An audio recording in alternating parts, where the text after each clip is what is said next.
الحمد لله الحمد لله وكفى والصلاة والسلام على خاتم الأنبياء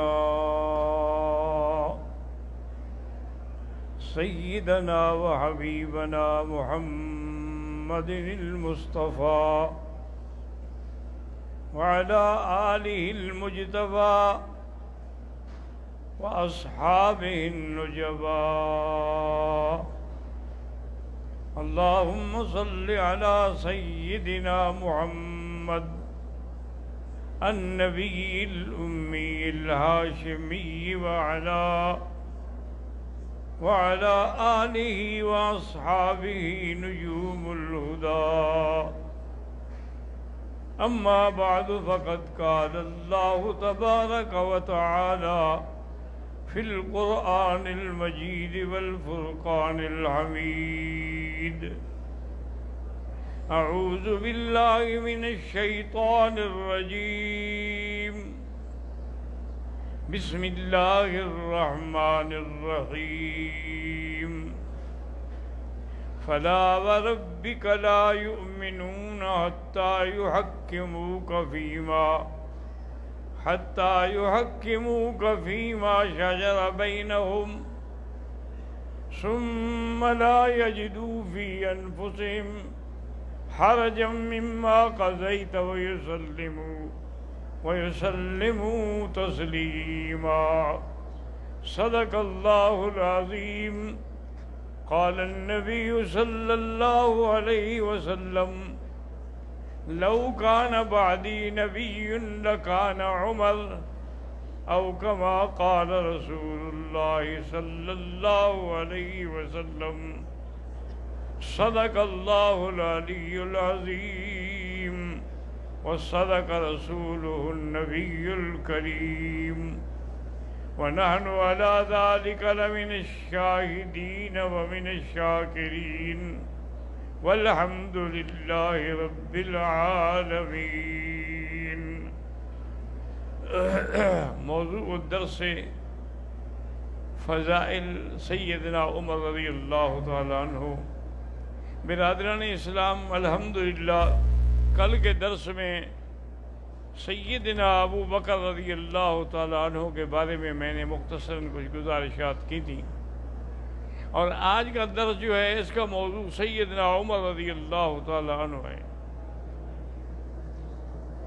سیدنا عمر رضی اللہ تعالیٰ عنہ کا سب سے پہلے تو آپ یہ دیکھیں کہ حضرت شاہ ولی اللہ محدث دہلوی فرماتے ہیں کہ تمام صحابہ حضور کے مرید ہیں، لیکن عمر مراد ہے. کہ تمام صحابہ تو خود آئے، لیکن عمر کو اللہ کے نبی نے خود مانگا ہے اللہ سے. تو لہٰذا ایک دعا یاد رکھیں، ایک دعا خلیل اللہ نے مانگی اور ایک دعا حبیب اللہ نے مانگی. خلیل اللہ نے دعا مانگی تھی، یعنی حضرت ابراہیم نے، کہ ربنا وابعث فیہم رسولا منہم، کیا اللہ یہاں پیغمبر بھیج ان میں سے. تو یہ خلیل کی دعا تھی حضور کے لیے، اللہ نے محمد مصطفیٰ کو بھیجا. اور حبیب کی دعا جو تھی وہ تھی عمر کے لیے کہ اللہم اعز الاسلام بعہد العمرین. تو اللہ کے نبی نے دعا مانگی کہ یا اللہ، یا تو ابو جہل کو مسلمان کر دے یا عمر بن الخطاب کو مسلمان کر دے. جس کی دل کے اندر اصلاح کی زیادہ امید ہے، آپ جانتے ہیں، اس کو آپ مسلمان کر دیں. تو یہ دعا مانگی ہے حبیب اللہ نے. لیکن یاد رکھیں کہ خلیل اللہ کی دعا جو ہے وہ تو 5000 سال کے بعد نتیجہ نکلا. حضرت ابراہیم خلیل نے جو دعا مانگی تھی تو اس کے فوراً بعد حضور صلی اللہ علیہ وسلم نہیں آئے، تقریباً 5000 سال کا فاصلہ ہے. لیکن حبیب اللہ نے جو دعا مانگی ہے وہ آپ نے ایک رات کو دعا مانگی اور دوسرے دن نتیجہ سامنے آ گیا.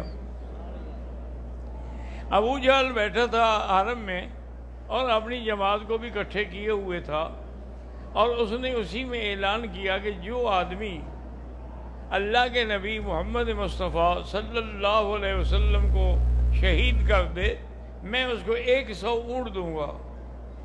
حضرت عمر بھی ان کے ساتھ بیٹھے ہوئے تھے، تو کھڑے ہو گئے، انہوں نے کہا اچھا یہ میں کام کروں گا.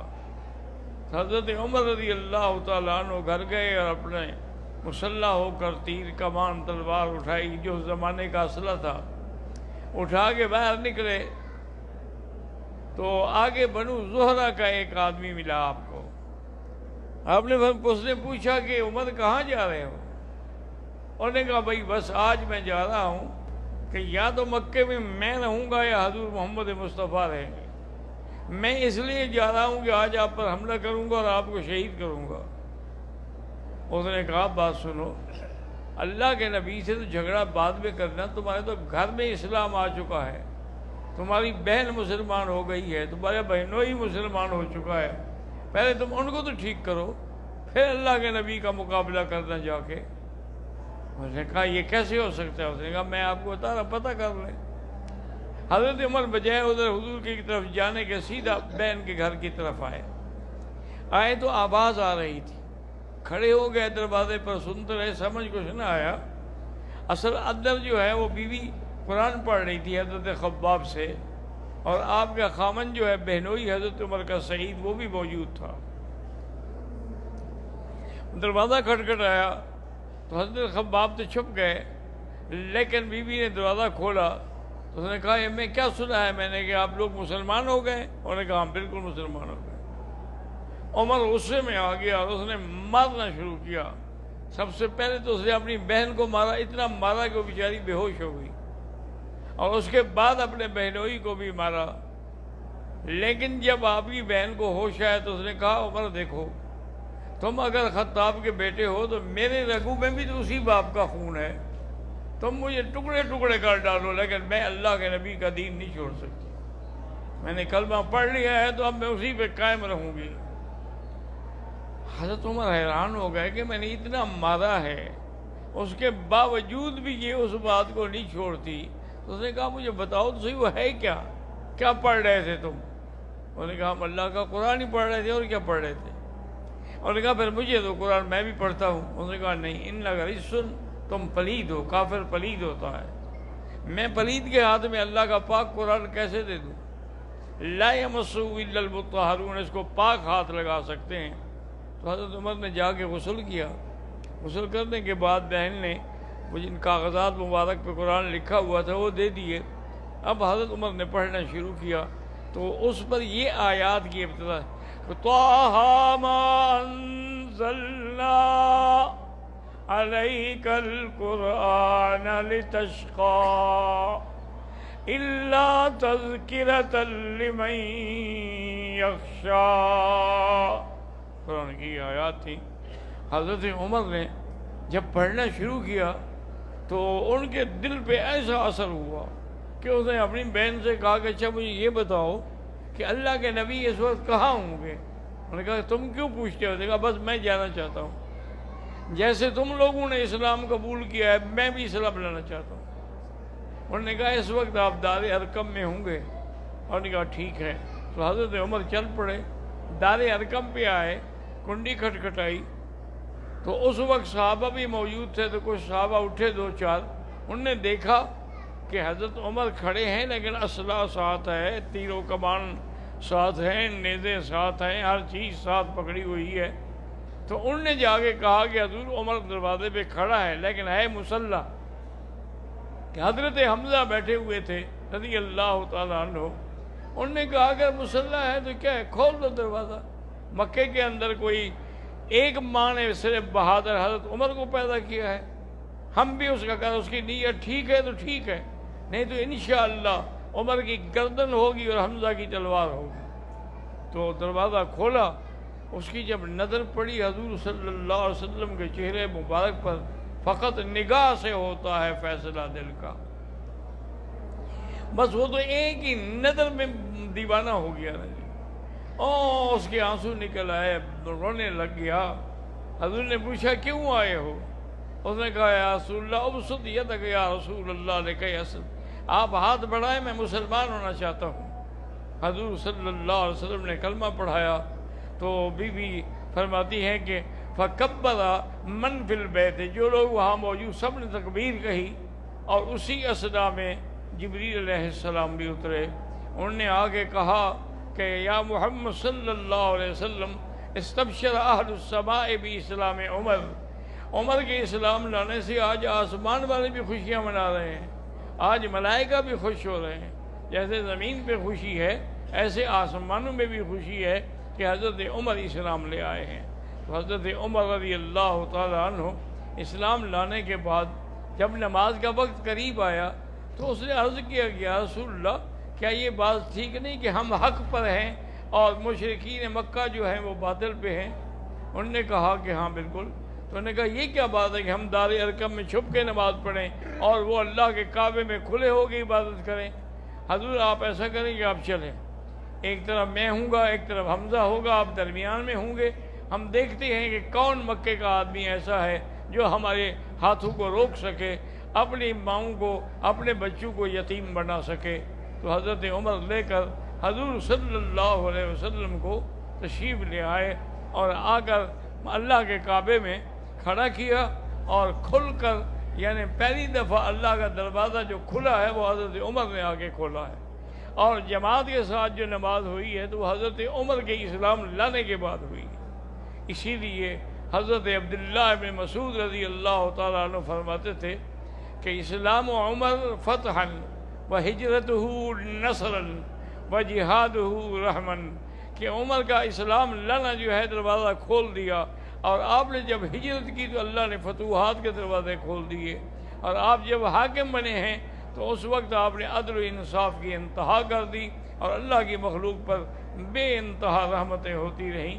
تو حضرت عمر رضی اللہ تعالیٰ عنہ سب سے پہلا مسئلہ ان کا تھا اسلام عمر، آپ اسلام لے آئے، اور پھر اللہ نے ایسے آپ کو مقام بخشا، ایسا آپ کو یعنی رائے بخشی کہ کوئی بھی بات ہوتی تو حضور حضرت عمر سے پوچھتے تھے۔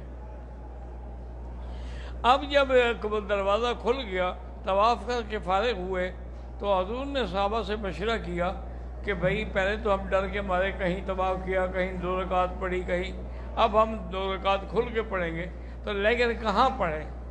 تو کسی نے کہا جی کعبۃ اللہ کے دروازے کے سامنے جگہ بنا لیں، کسی نے کہا جی نہیں حتیم میں بنا لیں، وہ کعبے کے اندر کا حصہ ہے، کسی نے کہا حضرت عمر سے پوچھا حضور پاک نے، انہوں نے کہا حضور میری رائے یہ ہے کہ آپ کو پیدا کیا ہے اللہ نے ابراہیم خلیل کی دعا سے، تو آپ اسی جگہ کو مصلی بنائیں جو حضرت ابراہیم کا پتھر تھا جس میں حضرت ابراہیم کھڑے ہوئے تھے۔ تو ابھی فرماتے ہیں حضور کہ میں سوچ رہا تھا کہ جبریل آیا کہ وَاتَّخِذُوا مِن مَقَامِ إِبْرَاهِيمَ مُصَلَّى، اللہ کے نبی مقام ابراہیم کو مصلی بناؤ، یعنی عمر کی رائے جو تھی جو انہوں نے زمین پہ دی تھی اللہ نے عرش سے قبول فرما لی، اللہ تبارک و تعالیٰ نے قبول فرمائی، اور اللہ تبارک و تعالیٰ کے نبی نے اس کے بعد اسی جگہ کو ہمیشہ کے لیے مصلی قرار دے دیا۔ اسی طرح یعنی اس کو علماء نے لکھا ہے موافقات عمر، یعنی کتنے مقام ہیں جس پہ عمر کی رائے کے مطابق اللہ نے قرآن نازل کیا ہے۔ حضرت شاہ ولی اللہ فرماتے ہیں کہ تقریباً 25 مقامات ایسے ہیں، لیکن ان میں جو مشہور مقامات ہیں سب سے پہلے تو یہ ہے کہ حضور حضرت عمر ایک دن باہر جا رہے تھے، اس زمانے میں گھروں کے اندر لیٹرین حمام یہ چیزیں نہیں ہوتی تھیں، تو عورتیں رات کو بیچاری باہر جاتی تھیں، دور نکل جاتی تھیں، تو حضرت عمر راستے میں کھڑے تھے تو حضور کی بیوی بی بی زینب جو ہے نا وہ جا رہی تھی، اور بعض کافر جو ہیں وہ اشارہ کر رہے دیکھو نبی کی بیوی ہے، یہ دیکھو کتنے لمبے قد کی عورت ہے۔ تو حضرت عمر کو بڑا غصہ آیا کہ اللہ کے نبی کی بیوی پر انگلیاں رکھی جائیں، تو اس نے کہا کہ بیوی زینب میں جانتا ہوں پہچانتا ہوں تمہیں، واپس جاؤ اپنے گھر۔ وہ واپس چلی گئی۔ انہوں نے آگے حضور سے کہا کہ یا رسول اللہ یہ تو بڑی ناقابل برداشت بات ہے کہ آپ کی بیویوں پر لوگوں اللہ سے دعا مانگے، اللہ حکم دے پردے کا، باقی انتظام بھی پھر ہو جائیں گے۔ تو حضرت عمر رضی اللہ تعالیٰ نے بھی دعا مانگی، حضور نے بھی دعا مانگی، اس کے بعد اللہ تبارک و تعالیٰ کے رحمت سے جبریل آئے کہ یا ایھا النبی قل لازواجک و بناتک و نساء المؤمنین یدنین علیہن من جلابیبہن، اللہ نے حکم دیا میرے نبی اپنی بیویوں کو بھی، لڑکیوں کو بھی، مسلمان عورتوں کو بھی حکم دو کہ پردے کے بغیر نہ نکلیں۔ تو اب پردے کا حکم جو ہے اس کا سبب بھی موافقت حضرت عمر رضی اللہ تعالیٰ عنہ کی رائے ہے کہ ان کی رائے کے مطابق اللہ نے حکم دے دیا۔ تو یہ بھی موافقات عمر میں ہے رضی اللہ عنہ۔ اور اسی طرح جب جنگ بدر میں اللہ نے فتح عطا فرمائی، کفار مارے گئے اور ان میں سے تقریباً 70 قیدی بھی ہو گئے۔ جب قیدی آ گئے تو حضور نے فرمایا صحابہ سے کہ اب ان کے بارے میں کیا مشورہ ہے؟ سب سے آپ نے رائے لی۔ حضرت ابو بکر نے عرض کیا کہ یا رسول اللہ، آپ کے رشتہ دار ہیں، ہمارے بھی رشتہ دار ہیں، شکست کھا چکے ہیں، اتنی ان کی توہین ہو چکی ہے، میری رائے یہ ہے کہ ان سے فدیہ لے کے چھوڑ دیں۔ وہ فدیہ بھی مسلمانوں کے پیسہ کام آ جائے گا اور ان پر بھی ایک احسان ہو جائے گا۔ اسی طرح حضور پوچھتے آئے، حضرت عمر خاموش بیٹھے تھے۔ حضور نے فرمایا عمر تم کیا مشورہ دیتے ہو؟ اور نے کہا یا رسول اللہ، جو لوگ مکے سے چل کے اللہ کے نبی پر لڑنے کے لیے آئے ہیں ان کو ہم چھوڑ دیں۔ آپ حکم دیں ابو بکر کو، آپ حکم دیں حضرت حمزہ کو، آپ حکم دیں، مجھے بھی حکم دیں تلوار، ہر کوئی اپنے اپنے رشتہ داروں کی گردن کاٹ دے۔ حضرت عمر رضی اللہ نے فرمایا کہ عمر ایمان اسلام کے مسائل میں بڑا شدید ہے، بڑا سخت ہے، بلکہ تم جو راستہ لیتے ہو نا، شیطان بھاگ کے دوسرا راستہ اختیار کر لیتا ہے، اس راستے پر شیطان بھی نہیں ٹھہرتا ہے آپ کے ڈر سے۔ اور کہا حضرت میری رائے تو یہی ہے کہ آج ہی ان کو گردنیں کاٹ دو اور کفر کی طاقت جو ہے ہمیشہ کے لیے ختم ہو جائے۔ ان کو چھوڑیں گے یہ پھر طاقت پیدا کر کے مقابلے کریں گے۔ بتائے کہ حضور پاک نے ان کو نہ چھوڑا تو اللہ کا قرآن نازل ہو گیا۔ حضرت عمر صبح کو آئے، دیکھا کہ حضور بیٹھے رو رہے ہیں، حضرت ابو بکر بھی رو رہے ہیں، تو کھڑے ہوئے سلام کیا کہ یا رسول اللہ مجھے بھی بتائیں کیا وجہ ہے آپ کے رونے کی، میں بھی آپ کے غم میں شریک ہو جاؤں۔ انہوں نے کہا عمر اگر تم نہ ہوتے تو آج عذاب نازل ہوتا اور عذاب سے کوئی نہ بچتا ماں سوا عمر کے، لیکن اللہ پاک فیصلہ کر چکے تھے ہمارے بچانے کا، پر رائے تمہاری تھی جو اللہ نے قبول فرمائی کہ ما کان نبی ان یکون لہ اسرا، کسی پیغمبر کو یہ بات زیب نہیں دیتی کہ اس کو ہم قیدی بنا کے دے دیں، وہ چھوڑ دے، آپ نے ان کو قتل کرنا تھا۔ لہٰذا تمہاری رائے جو ہے اللہ نے قبول کی ہے، جو آپ نے یہاں رائے دی تھی وہی رائے اللہ پاک کو پسند آئی اور اللہ نے قبول فرمائی۔ تو یہ بھی موافقات عمر میں ہے رضی اللہ تعالی عنہ وارضاہ۔ اللہ تبارک و تعالی نے ان کی یہ رائے جو ہے، اور وہ بھی قیامت تک پھر لکھی جائے گی کہ اس رائے میں ان آیات کے نزول کا سبب جو ہے وہ حضرت عمر رضی اللہ تعالی عنہ۔ اور اسی طرح ایک بشر نام کا منافق تھا، اس کا لین دین میں یہودی کے ساتھ جھگڑا تھا، تو اس نے کہا یہودی کو کہ بھئی تمہارا میرا جھگڑا جو ہے اس کا فیصلہ، انہوں نے کہا تمہارے نبی کے پاس چلے جاتے ہیں، جو حضور فیصلہ کر دیں میں مان لوں گا۔ تو وہ خوش ہو گیا، کہا ٹھیک ہے حضور تو بہرحال یہودی کے حق میں فیصلہ نہیں کریں گے نا، وہ تو میرے حق میں فیصلہ دیں گے۔ تو بشر اور یہودی آئے، حضور کو واقعہ سنایا، حق پر یہودی تھا، حضور پاک نے یہودی کے حق میں فیصلہ کر دیا۔ اور میں کہ جب فیصلہ کرنا ہو پھر یہ نہیں دیکھنا پڑتا کہ فریقین میں مسلمان کون ہے اور یہودی کون ہے، وہ تو یہ دیکھنا پڑتا ہے کہ حق کس کا ہے۔ تو حق پر چونکہ یہ تھا میں نے اس لیے اس کے حق میں فیصلہ کر دیا ہے۔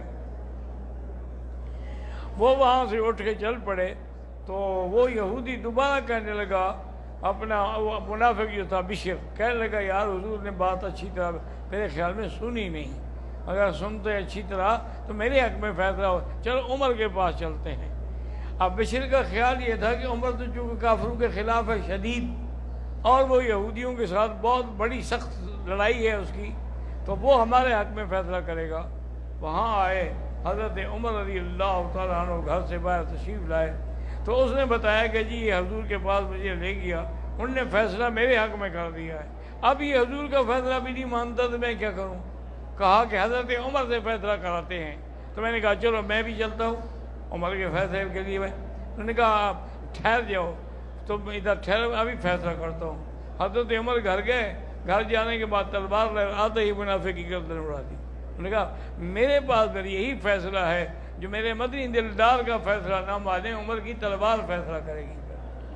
اب وہ جو تھے منافق کے باقی رشتے دار وہ تو سارے اکٹھے ہو گئے، انہوں نے کہا یا رسول اللہ عمر نے بلا وجہ ہمارے ایک رشتے دار کو قتل کر دیا ہے، لین دین کا معاملہ تھا، چلو آج کل پرسوں سال بعد حل ہو جاتا، یہ تو نہیں ہے کہ اس کو قتل ہی کر دو۔ حضور نے بلایا، انہوں نے کہا کہ عمر یہ کیا کیا؟ تو انہوں نے کہا حضور جو آپ کے فیصلے کا انکار کرے میرے پاس پھر صبر نہیں ہوتا، میں نے اس کو قتل کیا ہے، میں اقرار کرتا ہوں، آپ میری گردن کاٹ دیں، اس کے بدلے میں آپ بدلہ لے لیں، لیکن میں انکار نہیں کروں، میں نے قتل کیا اس کو۔ اب یہ باتیں ہو رہی تھیں کہ اللہ کا جبریل آئے کہ فَلَا وَرَبِّكَ لَا يُؤْمِنُونَ حَتَّى يُحَكِّمُوكَ فِي مَا شَجَرَ بَيْنَهُمْ ثُمَّ لَا يَجِدُوا فِي أَنفُسِهِمْ حَرَجًا مِّمَّا قَضَيْتَ وَيُسَلِّمُوا تَسْلِيمًا۔ اللہ نے قرآن نازل کر دیا۔ اللہ نے فرمایا کہ میرا نبی، مجھے تیرے رب کی قسم ہے، وہ آدمی مسلمان ہو ہی نہیں سکتا جو تیرا فیصلہ نہ مانے، تیرے فیصلے کو مانے اور پھر اس کے بعد دل میں کوئی کرکری بھی نہ ہو۔ اگر وہ اس مقام میں نہیں تو وہ مسلمان ہی نہیں ہے۔ تو جب مسلمان نہیں ہے تو پھر عمر نے ٹھیک قتل کیا، تو پھر تو عمر کا تلوار مار دینا جو تھا وہ جائز ہو گیا کہ آپ نے کسی مسلمان کو نہیں قتل کیا، وہ تو کافر تھا، منافق بنا ہوا تھا۔ تو اس لیے بہرحال یہاں بھی اسی فیصلے کے مطابق اللہ تبارک و تعالیٰ نے قرآن نازل فرمایا جو قیامت تک حضرت عمر کی شان میں لکھا جائے گا۔ اور اسی طرح ایک بہت بڑا عظیم واقعہ ہے کہ حضور صلی اللہ علیہ وسلم سفر سے واپس آ رہے تھے تو آپ کے عادت مبارک تھی کہ ایک صحابی کو اپنے لشکر کے پیچھے رکھتے تھے جو ایک دن پیچھے چلتا تھا، اور تاکہ وہ اس جگہ پہ آئے جہاں رات کو حضور نے قیام کیا تھا، بھی کوئی صحابی کوئی چیز بھول تو نہیں گیا، کسی کی کوئی چیز رہ تو نہیں گئی، تو وہ اٹھا کے لے آتا تھا۔ اللہ کی شان یہ ہے کہ ایک رات جب صحابہ اٹھے، حضور اٹھے، تیاری کی، تو بی بی عائشہ سو رہی تھی، ان کو نیند کا غلبہ تھا، اس اونٹ اٹھانے والے نے اونٹ بٹھا دیا اور انہیں سمجھا کہ بی بی عائشہ سوار ہو گئی ہے، اونٹ لے کے چل پڑا۔ آگے جب گیا دیکھا بی بی عائشہ تو ہے ہی نہیں۔ اب بی بی عائشہ کہتی ہے کہ یہاں اٹھی دیکھا تو قافلہ چلا گیا۔ اب میں نے کہا انا للہ و انا الیہ راجعون، اللہم اجرنی فی مصیبتی واخلف علی کل غائبۃ لی منک بخیر۔ میں نے کہا اب اس کا حل یہ ہے کہ اگر میں دوڑوں ان کے پیچھے تو میں ان کو پکڑ نہیں سکتی، اس کا بہتر حل یہی ہے کہ میں یہیں کپڑا لے کے سو جاتی ہوں۔ حضور کو جب پتہ لگے گا کہ عائشہ رہ گئی ہے تو لازم مجھے ڈھونڈیں گے، میری تلاش ہوگی۔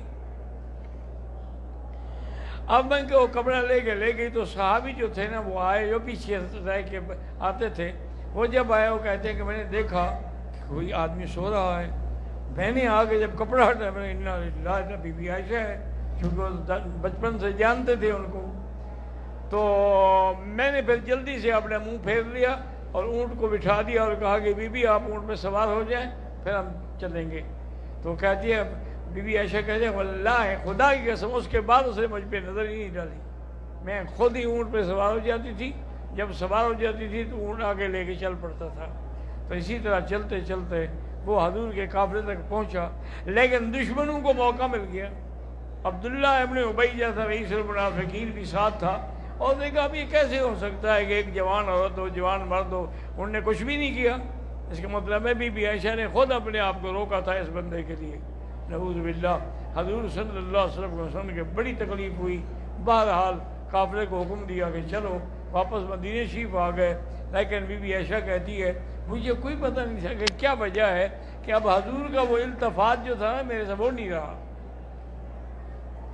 کہتے ہیں کہ میں رات کو باہر نکلی، ام مستح بھی میرے ساتھ تھی، راستے میں جا رہی تھی تو ان کے پاؤں میں کپڑا اٹکا، وہ گرنے لگی تو کہا ہلاک مستح، اللہ مستح کو برباد کرے۔ بی بی ایسے کہتی میں کھڑی ہوگی، میں نے کہا کیا اپنے بیٹے کو بد دعا کر رہی ہو مستح کو؟ وہ تو رجل بدری، وہ تو صحابی ہے بدری۔ انہوں نے کہا تمہیں پتہ نہیں ہے؟ انہوں نے کہا مجھے تو کوئی پتہ نہیں۔ انہوں نے کہا ایسے تم پر تہمت لگی ہے، اور بدقسمتی یہ ہے کہ میرا بیٹا بھی اس میں شریک ہے، وہ بھی تہمت والوں کا ساتھ دے رہا ہے۔ بی بی عائشہ کہتے ہیں مجھے تو سب کچھ بھول گیا، مجھے اسی وقت بخار چڑھ گیا، میں واپس آئی اور میں نے حضور سے عرض کیا کہ حضور آپ کو اگر میری طبیعت یہاں گھر میں ناگوار ہے تو میں اپنے ماں باپ کے پاس چلی جاؤں گا۔ میں ہاں چلی جاؤں، میں چلی گئی۔ اب حضور نے اس سے پوچھا رائے لی، لیکن کوئی فیصلہ نہ فرما سکے، ورنہ اللہ کے نبی دل میں تو مطمئن تھے کہ میری بیوی پاک ہے، لیکن فیصلہ نہیں ہو سکتا جب تک کہ ظاہراً گواہ نہ ہوں، شواہد نہ ہوں۔ کیسے ہو سکتا؟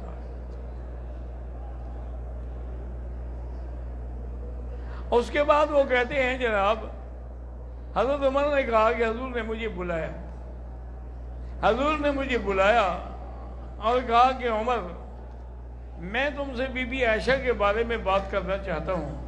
انہوں نے کہا حضور میری کیا ضرورت ہے کہ میں اللہ کے نبی کے گھرانے کے بارے میں بات کروں؟ انہوں نے کہا نہیں، میں تمہیں حکم دے رہا ہوں کہ تم بتاؤ عائشہ کے بارے میں۔ انہوں نے کہا حضور اگر میں بتاؤں پھر آپ ناراض تو نہیں ہوں گے؟ آپ نے فرمایا کہ نہیں ہوں گا۔ انہوں نے کہا یہ نکاح بی بی عائشہ سے آپ نے خود کیا ہے یا اللہ نے کرایا ہے؟ انہوں نے کہا بھائی میرا تو کوئی بھی نکاح اللہ حکم کے بغیر نہیں ہوا، میرا نکاح ہو یا میری بیٹیوں کا، اللہ کا حکم ہوتا ہے پھر نکاح ہوتا ہے۔ انہوں نے کہا حضور عجیب بات ہے کہ یعنی ہمیں اپنی اولاد کے لیے پاک بیوی مل جاتی ہے، اللہ کو اپنے نبی کے لیے پاک بیوی نہیں ملی، یہ کیسے ہو سکتا ہے؟ اور دوسرا انہوں نے کہا حضور دوسرا سوال میرا یہ ہے کہ آپ کے بدن پر کوئی مکھی بیٹھتی ہے؟ حضور نے فرمایا کہ نہیں۔ انہوں نے کہا جب گندی مکھی حضور کے بدن پہ نہیں بیٹھ سکتی، آپ کے بستر پر گندی عورت کیسے آ سکتی؟ سبحانک ھذا بہتان عظیم، یہ جھوٹ ہے، بہتان ہے۔ حضرت عمر کا چہرہ، حضور کا چہرہ مبارک کھل گیا، گھر میں تشریف لے آئے، ابو بکر بھی تھے، ان کی والدہ بھی تھی، سب تھے۔ پھر حضور نے جب یہ آیات پڑھی تو سارے الحمدللہ سب کے چہرے کھل اٹھے، اور اللہ نے قرآن میں پھر وہی لفظ بھیج دیے جو عمر نے کہے تھے، سبحانک ھذا بہتان عظیم۔ تو یہ مقام تھا حضرت عمر کا کہ جو چیز فیصلہ اس نے زمین پہ کیا تھا وہ اللہ نے قبول فرما کے آسمانوں سے اس فیصلے کو جاری کر دیا۔ زندگی رہی تو انشاءاللہ بات باقی، چونکہ اصل میں بیماری کی وجہ سے کمزوری اتنا ہو گئی ہے کہ میں زیادہ دیر نہیں بول سکتا۔ یہ بھی آپ لوگوں کی دعا ہے کہ کچھ